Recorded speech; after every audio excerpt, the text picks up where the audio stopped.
In celebration of Women's History Month, we are honored to bring you the stories of 6 amazing women in security, women who are helping to keep the world safe from cyber attacks while inspiring everyone around them. Women continue to be a vital part of building the future of VMware, so it's a pleasure to introduce women from our security business unit, team members and customers who are CISOs, threat researchers, and analysts and engineers sharing advice and insights on how they are breaking down barriers.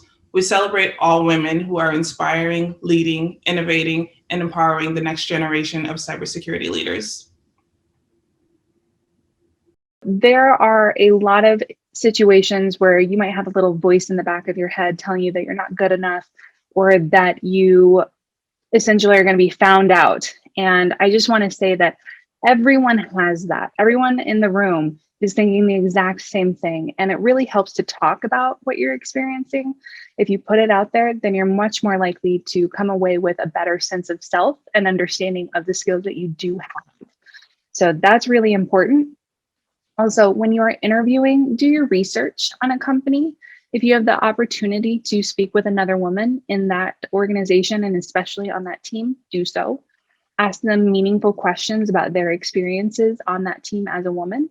And if you manage to land your first job and you decide that it's not supporting you and it's not going to uplift you as a woman in the industry, then I would definitely recommend get the experience that you can and then move on to an organization that will support you.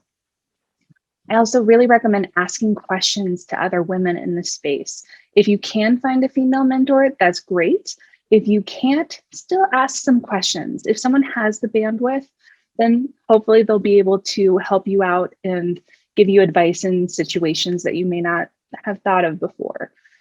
And finally, if you are worried about doing it all, women have a huge amount of pressure on them to make sure that their job is taken care of, the kids are taken care of, the house is clean, meals are cooked. And you don't have to be the person to do all of those things. If you have the ability, bring in help. If you have someone that can make a few meals for you or clean up your house, you're going to take a huge amount of pressure off of your shoulders. And you don't have to be the one to keep everything in order. Just remember that you can have it all. The best advice I can give a woman looking to go into cybersecurity is to go for it. We need in cybersecurity diverse voices. We need diverse thinking. The adversary is well funded and well positioned, and for us to really build resilient programs that work for business, we need everyone's voice at the table. The key for me has been building a network of other women to help me as I progressed in my career. I'm a member of the board for the Executive Women's Forum, which has worked for me to find other super talented women in cybersecurity and risk and in privacy. And when I need to tap into that network, it's always there for me. But find whatever network works for you. I think that the number one thing to remember is, when you have the opportunities, take them. Don't negotiate with yourself and think that you're not ready for something or you can't do it. Spread your wings and give it a shot. I think too often we as women are hesitant to take on roles that are a challenge for us, or and we should not do that, right? Again, that concept of the answer is no unless you ask, and you should really just give it a shot. From personal experience, I would say definitely make connections, ask questions, right? You never know who will be your biggest champions. You'll never know who would want to help support and even possibly mentor you along the way.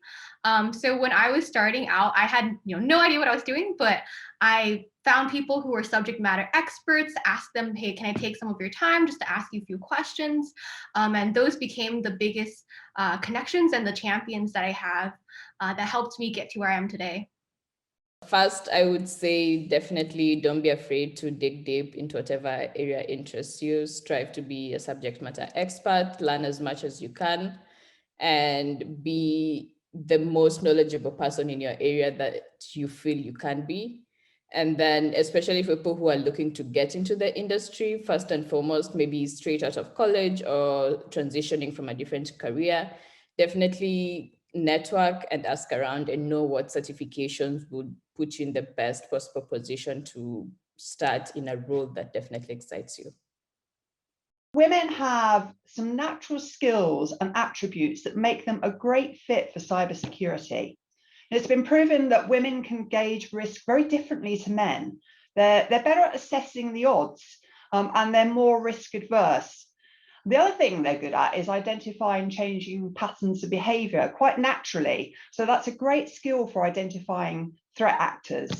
And the other thing, of course, is that women score really highly when it comes to intuition and EQ. So they're able to stay calm when a company is under attack, when there's a breach occurring, and also they can use that intuition to make really good decisions quickly, often without having all of the information. And that's very important in a world where attacks are coming fast and furious.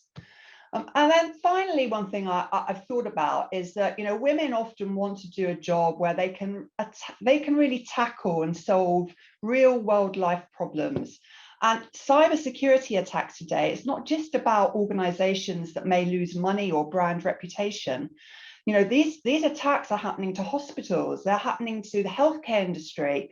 It's no longer about just money, it's about lives being put at risk. And I think that's a great place for women to be today. So this is a domain which in my view will never age, and there will always be a need to provide proactive solutions for remediation of evolving threat landscape. This means opportunities, learning and growth, and having a strong foundation in the core programming skills along with data analysis and machine learning could help build strong careers in the industry.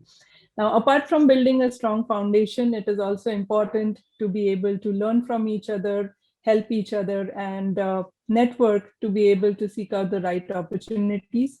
And towards this, a very good forum in Pune is the Anita B. Pune chapter, which I lead. And I would ask all the women in VMware Pune to definitely be a part of this forum and learn from the sessions and the workshops that we have there.